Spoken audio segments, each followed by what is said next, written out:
jump too soon onto the bandwagon? No, I don't think so. Look, they're still winning the Eastern Conference. There's no question about that. And it's not because they're 3-2 or they beat Boston and OKC when they just got together. It's because of the fit.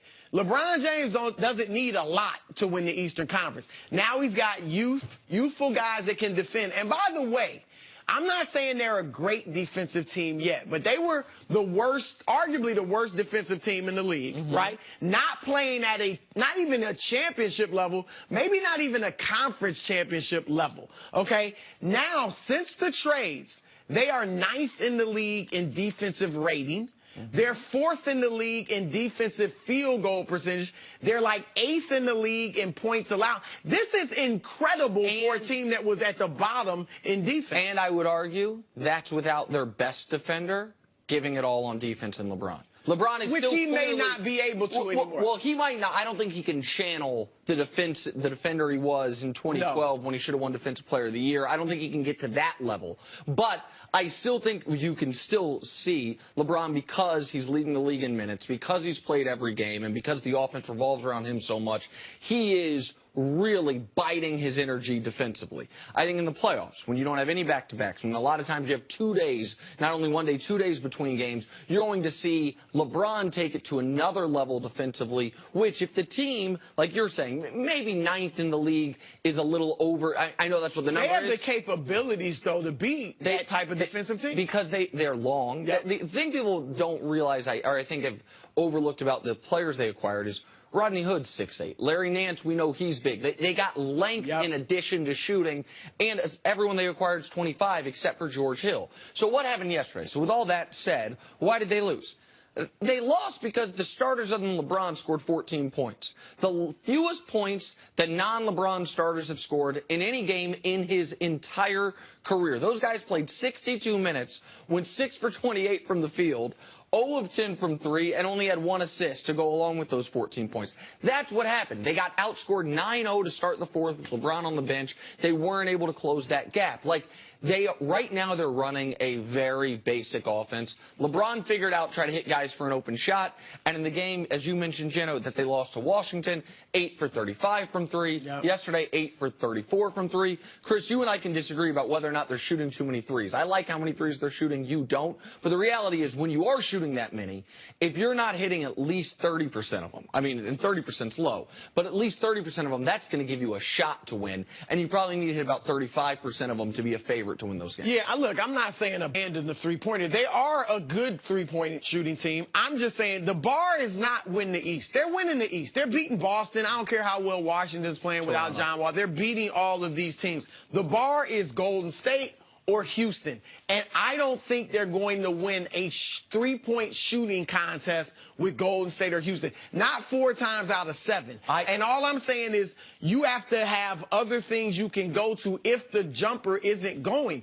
Rodney Hood doesn't need to just be a spot-up three-point shooter. You know, they got one knockdown shooter, Kyle Korver. Yesterday, I think LeBron can go in the post sometimes, and that can play into the three-pointers too, because he can draw double teams on the block and pass out of him as great as a passer. I just fundamentally disagree. I think the only way they can beat Golden State or Houston. Are they going to do it 4 times? No, but they don't shoot better than those 2 teams. I don't think they have to do it 4. I think you got to find 4 wins. The only way you can beat Golden State or Houston, in my opinion, is 2 of those games. LeBron goes games 5 and 6 from the finals 2 years ago. The 40-point explosion where he's the dominant player. You had another 40-point score in one of those games. Kyrie. And in 2 of those games, you go crazy from 3. I think that's the only path. And so I think they have to get up and down. They have to score a bunch of transition points. They have to hit a bunch of threes to be able to beat teams that are admittedly far more talented than the Cavs are, aside from LeBron. Well, let's see. They host the Nets tomorrow night, so we'll see if they can. That team, they probably don't have to hit a bunch of threes. They should be able to bounce back. Moving on to the NFL and the Dallas Cowboys and Dez Bryant, who seems to be the gift that keeps on giving. It was a tough season for Dez. He had a career low in touchdowns. His team missed the playoffs, and the front office publicly said he might need to take a pay cut. But other than that, everything's amazing with Dez. And if you think he was okay with the idea of a pay cut, then you don't know Dez. Take a listen. I just think it's crazy, you know. I'm going to be straight up honest. I think everything I got, I deserved it. Everything I got. And I can get into way more details with that, but I'll leave that up to, you know, when it's time for me to sit down and talk with the Joneses or whatever, whenever that is. I'm still working. I'm still grinding. I feel like I'm grinding more than I ever. You know, it's because of me, not because of nobody else. It's something that I want to do, something that I feel like I have to do. I let a lot of things get in the way that shouldn't have never got in the way. I'm ready to make my mark. I don't care about what nobody's talking about. I can care less. You know, everybody ain't with Des Bryant. They can kiss my ass. I mean, that was just the verbal equivalent of pounding on your chest so hard that you've left actual marks on your chest. I mean, he's very confident that he's going to bounce back from what has been a steady decline over the course of the last 3 years. Nick, what should the Cowboys do with Des Bryant? I'm sure they're going to ask him to take a pay cut, but if I'm Des, I wouldn't.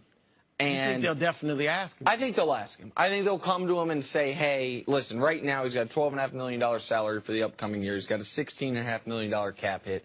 I think they might ask him to say, hey, can we set that salary from $12.5 to $10.5 and put $1 million in incentives, like a slight pay cut? But if I'm Des, I'm looking at the free agent wide receiver marketplace, and I'm saying, cut me if you want. Like, even coming off a down year, even a guy who clearly is not the player that he was, if he gets cut, he immediately becomes the best available wide receiver for the entire league. Like Terrell Pryor, Mike Wallace, Sammy Watkins, who we don't know if he's going to be available. Jarvis Landry already got franchise tagged. Like, Dez has been disappointing the last few years. Dez and Dak never got on the same page. All those things are true, but this is a seller's market if you're a wide receiver. There's just not a lot of good options out there, and the Cowboys don't have enough talent at the wide receiver position to move on from it. Yeah, I'm with you on that. Look, I think there are things you can do with his contract to maybe spread it out a little bit so the cap hit isn't as punishing as it is with the $16.5 million. I also think, like you said, there's no number one option out there. If you get rid of Des Bryant, who's your number one receiver? You know, and I thought what we heard from Des, I'm speculating, but it sounded like a lot of false bravado to me. Yeah. I think he understands when he said, I'm working harder, not for anybody else, but for me. No, that tells me you're hearing what everybody else is saying. And you know there's some validity to it. You know how many passes you dropped. You know you didn't have a great year. It wasn't a Des Bryant type season.